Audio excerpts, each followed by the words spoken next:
Good morning guys. Ayan, transfer of frozen fish na naman dito guys sa kabilang barko. Ayan. Na-transfer sila dito ng isda doon sa kabilang barko na yon. Ayan. Talaga namang frozen na frozen yan guys at matigas na matigas. Galing sa storage. Nahako nila ngayon. Ayan. Usok-usok pa. So guys, ganito pag nasa port kami, ganito yung proseso. Again, although nakapag-post na ako ng maraming videos dito, para lang po sa mga bago nating subscriber guys sa ating YouTube channel. Ayan, ganyan paano yan, paano hinahango at na-transfer sa carrier, at from carrier transfer naman yan sa canning guys para i-process na canned tuna. Yan, puro canned tuna lang po ito dinadala, hindi binibenta sa palengke or sa mga lugar, basta pang canned tuna lang po ito. Worldwide delivery, mostly from sa Jensen, Taiwan, Thailand, Korea, Japan, US, Europe. So maraming lugar po ang pupuntahan itong isda natin guys dito. Ayan, so ganito po yung proseso nila. At ito naman po ay nabanggit ko na rin sa mga previous vlogs ko.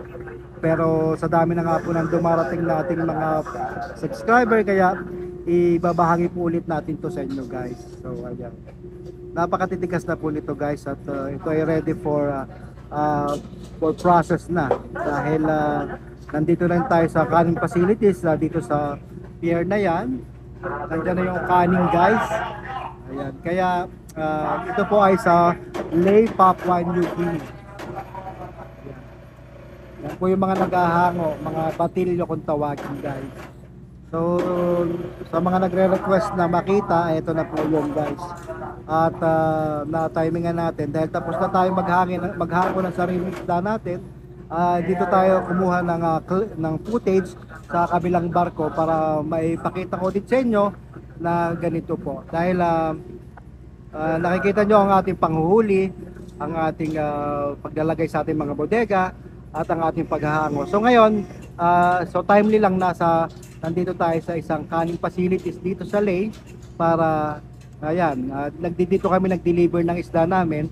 Same procedure lang din naman guys yan, katulad ng ginawa namin sa isda namin. So ayan, so dito ako kumuha ngayon para ma-refresh ulit yung mga ating mga followers o subscribers na eto pala yon, ganito pala ang procedure. Yan, maraming tuna, skipjack guys. So enjoy watching mga kasimahang isda. Please like, share, comment, and subscribe na rin po, at pakiclick na rin ang notification bell para lagi po kayong updated sa ating mga bagong videos. So far, ayan, kita nyo sa kapila.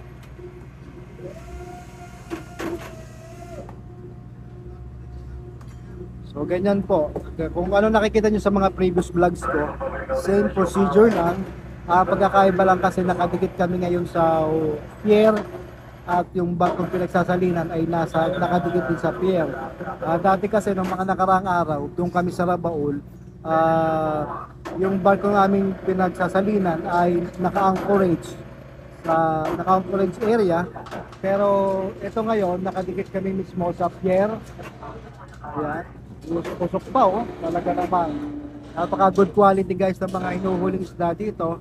At dito rin talaga, ayan, gaganda ng isda nila.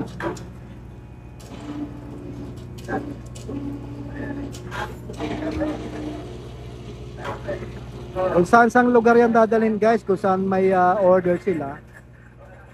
Pero karamihan ng isda namin, pagka sa carrier na doon sa ibang port, ay dinadala yan sa Jensen or sa ibang bansa. Pero dito, I think ito ay pa-process lang dito sa Papua New Guinea, dahil marami rin canning dito na canning facilities na nag-produce ng mga canned tuna at dinideliver din sa ibang bansa guys.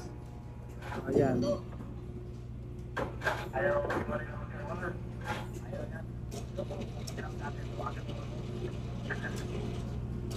Ayan guys, malalim yung storage na. Storage pa lang itong kinukuhanan nila ngayon. Storage. Bali, 3 bodega yung bukas.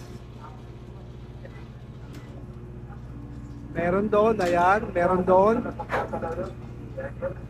Ayan. Meron din dito sa side na to. Ayan. May tao dyan. So talagang magandang umaga sa inyong lahat at buti at naabutan natin ng ganito. Medyo umaambon-ambon sa ngayon pero pag lumakas ang ulan, i-stop nila tong procedure nila na to.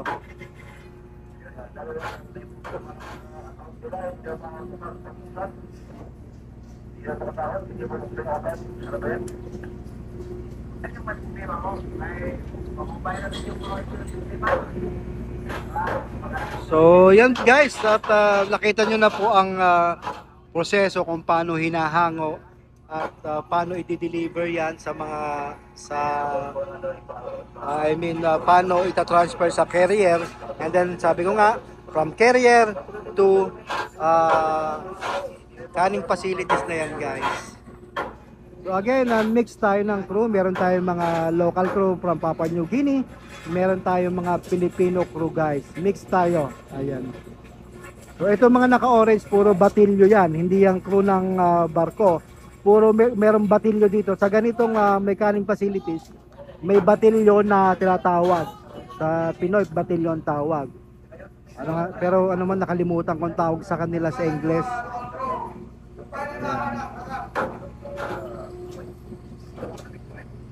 So ayan muna guys, for the meantime, enjoy nyo po ang panonood at least kahit pa paano nabigyan ko kayo ng idea ulit. Reiteration lang ito sa mga nakaraan nating videos dahil meron pa rin kasi nagko-comment at naghahanap kung paano daw tina-transfer.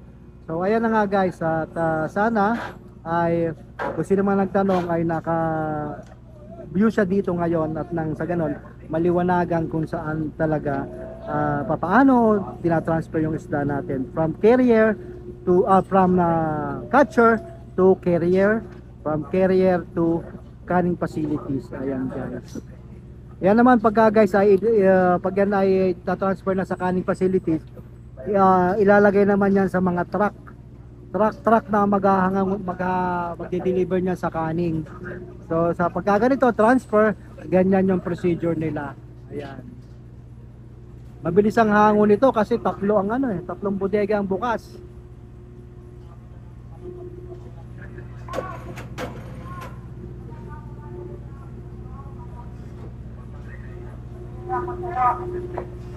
So ayan na lang, good morning guys mga kasimangisda.